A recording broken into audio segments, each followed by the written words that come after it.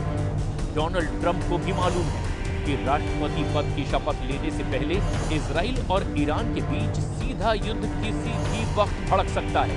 Iran के हाथ से सीरिया निकल चुका है, लेकिन खामनेई का इरादा बता रहा है कि इजराइल और अमेरिका को फंसाने वाले खेल की चाल ईरान ने चलनी शुरू कर दी है।